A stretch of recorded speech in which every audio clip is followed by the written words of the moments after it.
Good morning everyone. My name is Sandhya from 6th Emerald Holy Child Public School. आज मैं आपको plastic के बारे में कुछ फैक्ट्स बताना चाहती हूँ। इस समय में हमारी जिंदगी प्लास्टिक पर काफ़ी हद तक निर्भर हो चुकी है। सुबह से लेकर शाम तक हम न जाने कितनी प्लास्टिक की चीज़ें यूज़ करते हैं। प्लास्टिक का आविष्कार 1907 में बेल्जियम के साइंटिस्ट लियो हेनरिक बीकलैंड ने किया था। Father of polymer chemistry and plastic industry कहा जाता है। मतलब कि प्लास्टिक का आविष्कार हुए अभी कुछ 113 साल ही हुए हैं और कार्बन की लंबी चेन से बनाई है पॉलीमर दुनिया में इस हद तक फैल चुका है कि हर जीव जंतु को इसके दुष्प्रभाव का झेलना पड़ रहा है। हर इंसान ऑन एन एवरेज हर साल 50 किलो प्लास्टिक का तो इस्तेमाल करता ही करता है, लेकिन जैसा कि आप जानते हैं कि प्लास्टिक एक नॉन बायोडिग्रेडेबल मटेरियल है और जल्दी से खत्म नहीं होता है और वैज्ञानिकों की माने तो दुनिया में अभी 50 करोड़ टन के करीब प्लास्टिक मौजूद है। अगर हम इसका एक जगह ढेर खड़ा करें तो ये माउंट एवरेस्ट से भी ऊंचा हो जाएगा। यही नहीं कि हम इस प्लास्टिक से पूरी दुनिया को 5 बार तो कवर कर ही सकते हैं। इन नंबरों से आप यह तो जान ही गए होंगे कि आधुनिक दुनिया पर प्लास्टिक का किस हद तक प्रभाव है। प्लास्टिक का आविष्कार हुआ था तो इसे दुनिया के लिए एक वरदान समझा गया था, लेकिन जब हम आज इससे होने वाली प्रॉब्लम्स को देखते हैं तो हर जगह से इसे बैन करने की मांग उठने लगी है। प्लास्टिक के बिना इस दुनिया का क्या होगा और सच में क्या इन सारी प्रॉब्लम्स के पीछे प्लास्टिक का ही हाथ है? आज मुझे सुनने के बाद शायद आपका ख्याल पूरी तरह से बदल जाए। मैं आपको यह यकीन दिला दूंगी कि प्लास्टिक हमारे लिए पहले भी वरदान थी, आज भी वरदान है और भविष्य में भी वरदान ही रहेगी। इससे दुनिया को हो रहे नुकसान की प्रमुख वजह है हम इंसान और जिस तरह हम इस प्लास्टिक का प्रयोग कर रहे हैं। जैसा कि आप जानते हैं कि प्लास्टिक हमारी जिंदगी में प्रमुख जगह बना चुका है और हर स्थान पे प्रयोग किया ही जाता है। अब अपनी रोज की जिंदगी देख लीजिए, अपनी नजरें जरा चारों ओर घुमाकर तो देखिए कितना सारा प्लास्टिक है। आपके air cooler, bike, car, phone, हर जगह प्लास्टिक का ही तो इस्तेमाल होता है। सुबह जब आप उठते हैं तब ब्रश करते समय आपकी ब्रश भी तो प्लास्टिक की ही बनी होती है। सोते वक्त जिस अलार्म क्लॉक का आप इस्तेमाल करते हैं वो भी तो प्लास्टिक की ही होती है। रसोई में खाना रखने के लिए प्लास्टिक का डब्बों का ही तो इस्तेमाल करा जाता है और लिविंग रूम में रखे जाने सजावटी चीज़ें भी तो प्लास्टिक की ही बनी होती हैं। आँखों में लगा रखे चश्मों से लेकर पैरों में पहनने वाले जूते में भी तो कहीं ना कहीं प्लास्टिक का इस्तेमाल होता है। आज से 100 साल पहले की दुनिया की पॉपुलेशन इतनी ज़्यादा नहीं थी, इसलिए उस समय वूल और कॉटन के कपड़े का इस्तेमाल किया जा सकता था। आज की दुनिया के 750 करोड़ लोगों के कपड़े सिर्फ नेचुरल फाइबर से नहीं बनाए जा सकते। आप चाहकर भी नहीं बना सकते। इसके लिए हमें एक्रेलिक, नायलॉन और पॉलिएस्टर जैसी चीज़ों का इस्तेमाल करना ही होगा। और ये भी तो एक प्लास्टिक की ही फॉर्म है। ज़रा अपने चारों ओर फैले इलेक्ट्रॉनिक वायर्स को देखिए। इनमें फ्लो कर रहे जानलेवा करंट से आप तभी बच पाते हैं जब इन पे इंसुलेशन हो, और यह इंसुलेशन भी तो प्लास्टिक से ही होती है। प्लास्टिक के अल्टरनेटिव के बारे में बात करें तो हम शायद रबड़ का भी इसकी जगह इस्तेमाल कर सकते थे, लेकिन रबड़ प्लास्टिक के कंपैरिजन में जल्दी पिघल जाता है और इससे आग और शॉक लगने का खतरा और भी ज़्यादा बढ़ जाता है। आजकल बल्ब और ट्यूबलाइट में ग्लास के बजाय प्लास्टिक का ही तो इस्तेमाल किया जाता है। यही कारण है कि यह सस्ते हैं, ड्यूरेबल और लॉन्ग लास्टिंग भी है। प्लास्टिक का इस्तेमाल करने का सबसे बड़ा कारण यह है कि हम इसे किसी भी शेप में मोल्ड कर सकते हैं और कोई भी शेप दे सकते हैं। यह सस्ते और टिकाऊ भी हैं। अगर मैं आपसे कहूँ कि ऊपर दिए गए सारे आइटम्स को आप प्लास्टिक की जगह किसी और चीज़ से बनाओ तो यह आपके लिए क्या किसी और के लिए भी पॉसिबल नहीं है। किसी तरीके से आपने यह बना भी लिए तो इनकी प्राइस हमारी पहुँच से बहुत ज़्यादा होगी। आप ज़रा मेडिकल इंडस्ट्री के बारे में तो सोचो।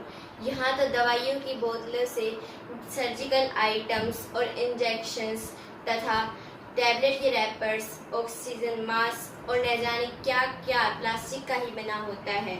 ऐसे में अगर प्लास्टिक न होता तो क्या आप इमेजिन कर सकते हो कि डॉक्टर लकड़ियों के इंजेक्शन यूज़ कर रहे हो, फिर पेपर की रैपर्स और कांच की बोतलों में दवाइयाँ आ रही है। सोचो इससे कितना ज़्यादा नुकसान होता, क्योंकि कांच की बोतल को कैरी करना कितना मुश्किल होता है, ये तो आप सभी जानते हैं।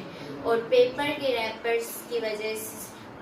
के रैपर्स में रखे जाने वाली मेडिसिन्स भी जल्दी ही ख़राब हो जाएंगी। रहने की वजह से शायद मेडिसिन्स की प्रॉपर्टीज़ पर भी असर पड़ सकता है। अगर हम मेडिकल इक्विपमेंट्स को प्लास्टिक की जगह ग्लास से बनाएं, तो अगर सर्जरी के दौरान एक ग्लास का छोटा सा रेसिड्यू भी पेशेंट के अंदर रह गया तो वह उसे बहुत नुकसानदायक होगा। की जाती हैं उन पे भी तो प्लास्टिक की रैपिंग और पैकेजिंग की जाती है। इसका कारण सिर्फ यह नहीं है कि प्लास्टिक की रैपिंग सस्ती होती है, बल्कि प्लास्टिक पैकेजिंग की वजह से फूड आइटम ज़्यादा दिनों तक फ्रेश और खाने लायक बने रहते हैं, और लंबे समय तक इनमें रहने की वजह से इनमें कोई हाइजीन की प्रॉब्लम भी नहीं आती।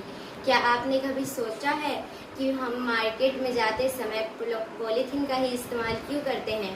क्यों ज़्यादातर लोग प्लास्टिक बैग के बजाय कपड़े का बैग इस्तेमाल नहीं करते? एक कारण तो है हमारा आलस और हमारी भूलने की आदत। अक्सर हम घर से निकलते समय कैरी बैग लेना भूल जाते हैं और आलस्य के कारण दुकानदार से ही पॉलीथीन ले लेते हैं। अब इसका एक पहलू यह भी है कि अगर हम बार बार एक ही बैग में अपना सामान ले आएंगे तो वह बहुत गंदा हो जाएगा और यह गंदगी हमारे फल और सब्जियों में भी लग सकती है।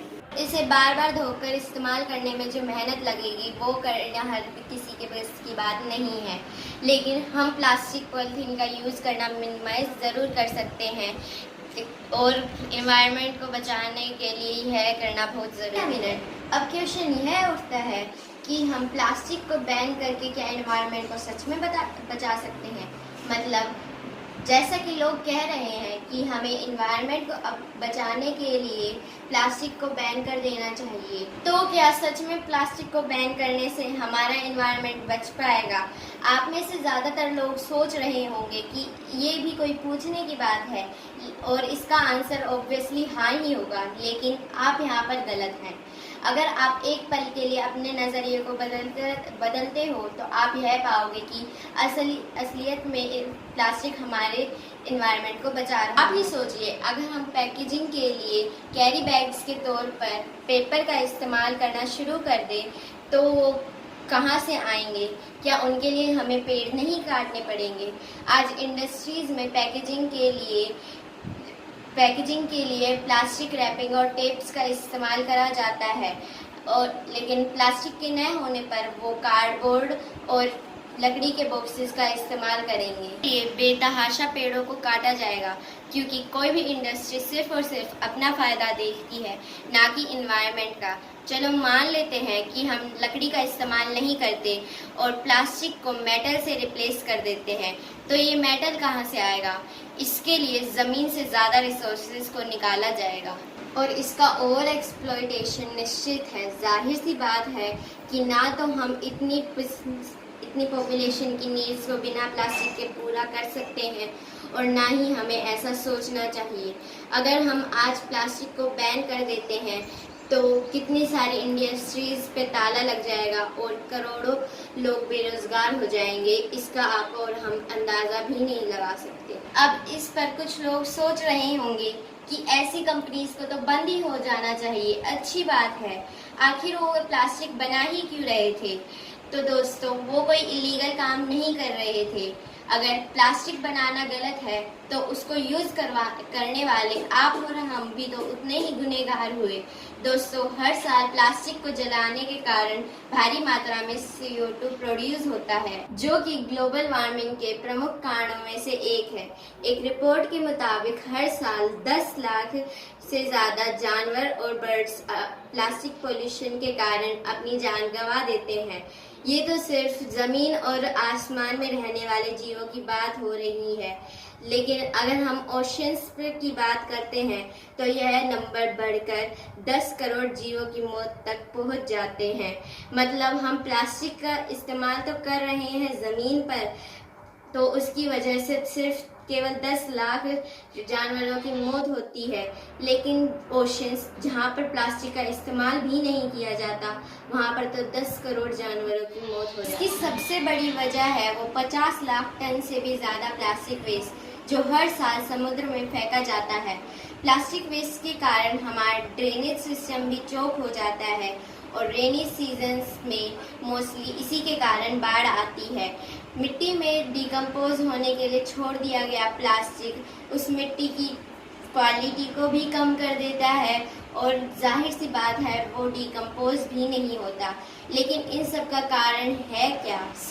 करेक्शन। लेकिन इन सब का कारण है कौन?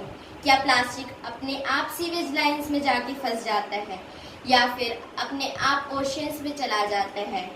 ऑब्वियस सी बात है कि ये अपने आप तो जल नहीं जाते होंगे, बल्कि इन्हें जलाया जाता है।